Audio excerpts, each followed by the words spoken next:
try to keep it generally some brief remarks because I know Clay doesn't want it to feel like it's his eulogy. But it is a real honor to be here to support Clay as he runs to serve Virginia Beach as our next treasurer. And somebody told me earlier today a comment that they don't believe in political jokes because too many of them get elected. But that's definitely not the case here. I mean, I thought about on the way over. I think it's pretty safe to say that in general, I think there's a lot of general feeling with the public of almost a mistrust in government and how it's functioning. And so I thought about what's the type of person we want to see elevated to serve and to serve our city. And I think Clay Atkinson is exactly the type of person that we want. He has been passionate about this city that he was born in and raised in his entire life. He's been involved in Republican politics literally probably since he was a diaper. Right? He commented that his earliest memories was his dad taking him around. His dad got elected when John Dalton was governor. How many people remember Governor John Dalton? Right? Exactly. Republican governor back when people still drove Pintos. So, and before Cosby was on, to give you perspective. So, what I have seen with Clay is his whole life he has given back. He has given back to both candidates of all stripes. I don't care if you're running for U.S. Senate, you're running for governor, or you're running for delegate, or you're running for a constitutional officer. Clay's always given back. When I was crazy enough, kind of agreed to jump into the deep end of the pool, so to speak, of politics. Clay was there right by my side from the very first time. He was one of the first people that I called, and he stood with me that whole time. I know he went out with myself, my dearly departed older brother, and Clay. We would go out and do all the hard work. Clay has done that. He's done the hard work. He knows what it is to be a small business, but part owner of what I think is the most fabulous real estate company in Virginia and Atkinson Realty. But currently serving as the CFO of the fastest growing real estate company in Southampton Roads. So Clay knows what it is to sign the front of the paycheck as well as the back of the paycheck. Clay knows what it is to stress every day and what it is to be a business owner. I think giving that private sector experience, I think, is critical. So critical right now, I think, in government, where people generally are kind of losing faith in all institutions of government because they feel like, well, it's not really accountable.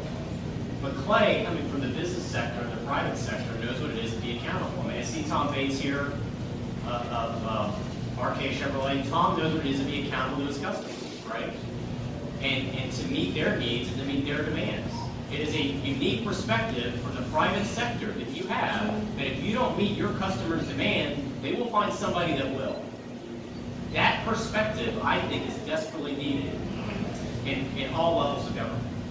And I think that is such a unique perspective that Clay can bring, that customer service-oriented attitude to government, which, if you think that there's a customer service-oriented attitude in government, go to your local post office or your local DMV.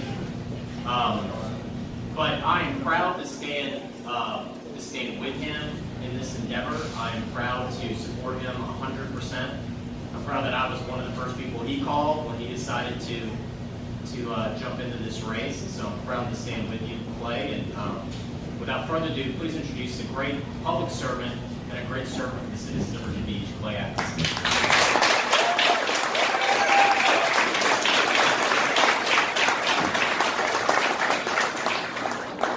One of the things I have the hardest time doing is talking about myself. If you talk to anyone on my staff, they keep telling me, all right, so we need to know more about you. And I'm like, why are you asking me?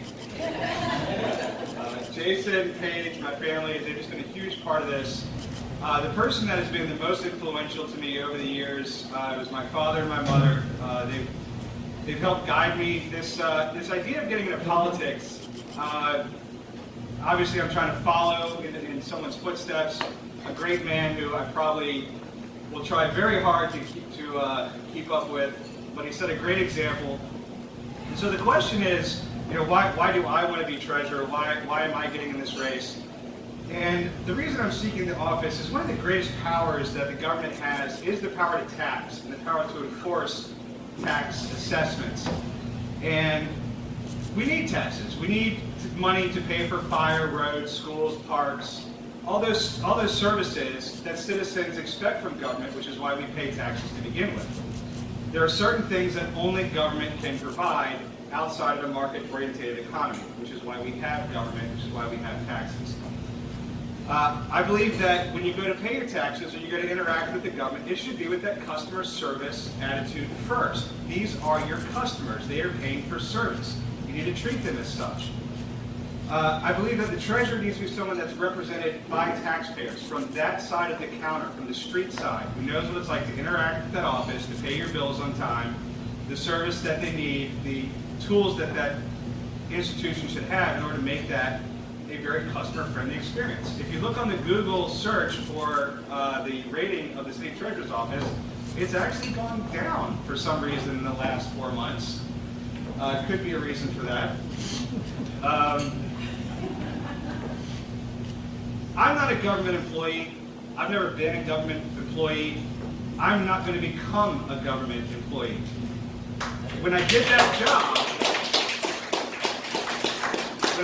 job, I'm going to be your employee because only the voters have the power to hire and fire me. I'm going to be working for you. It's important to remember that you're not just electing the city treasurer, you're electing your treasurer. You're electing your advocate in that office, someone that's representing you against the power of government, someone who will advocate for the taxpayers and how those policies are applied. Remember, government has a lot of power that, if not checked, they can deploy against you. You're not electing someone just to go to work for the city. It's going to be me working for the taxpayers. There are some intangibles with the job, and a lot of people have asked me about that. It's a political position, it's a partisan position, it can be leveraged to certain aspects. There's no way to define that because it's very intangible. How people what people expect from you is really a man moment in time scenario. This gentleman right here, he found himself at the crossroads of an amazing point in time in this city when there were some advocates who put up, we'll just call it the light rail, not as the city treasurer, but as a private citizen, he decided to look into it. He read the reports that were produced by council and said, I don't think this is a good plan for the taxpayers. And he started the No Light Rail campaign completely organically. It wasn't set out to be done that way. It just evolved because when he put his voice out there, he didn't identify himself as a city treasurer, but everyone identified who he was and why his perspective was incredibly important. And that started the campaign and ultimately is what led to the success of the No Light Rail. One of the greatest grassroots efforts this city has ever seen. So, thank you.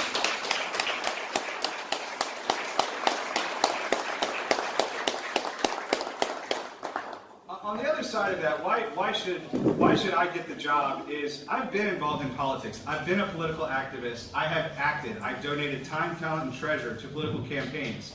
One of the worst things that can happen in our internal sort of party evolution is that just bureaucrats get the job, and we kind of know what they look like. They show up to a committee meeting every 4 years when it's election time. You never see them at events. They don't donate time. They never advocate for anybody. They'll just be there until their job runs out. That's not the person I'm going to be. I'm going to be involved. I'm going to stay involved. You've seen my efforts in the past. You will see more of that in the future. So thank you all for coming out. I got to say a couple thanks to people. I want to thank my team who helped put this together: Dave Bartholomew, Jimmy Frost, Brian Kerwin, and Sandy Canada.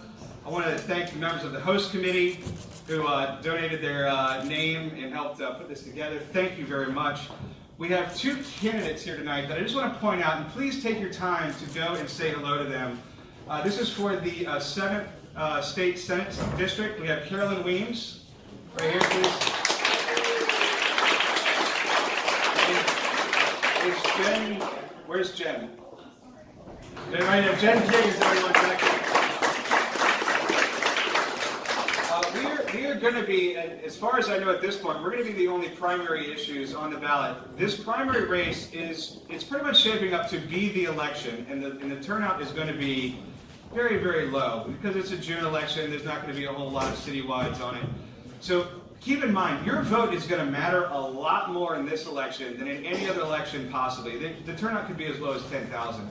If you just grab a friend or two and go to your regular polling station on June 11th, and cast your vote, hopefully for me, it's going to matter a lot. It's going to matter a great deal. So thank you very much. I'd like to thank Waterman's and Mike Standing and his great team for helping put this together. Thank you very much. We have some envelopes here that will be handed out to people if you'd like to take one for donations. And then lastly, I'd like to invite the man who has inspired me to take this journey. If you'll please come up here and say a couple words. Mr. John Atkinson.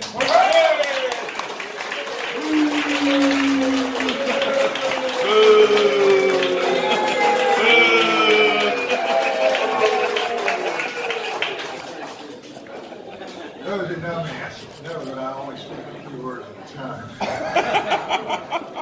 And I have missed those boos. You have no idea how I missed them.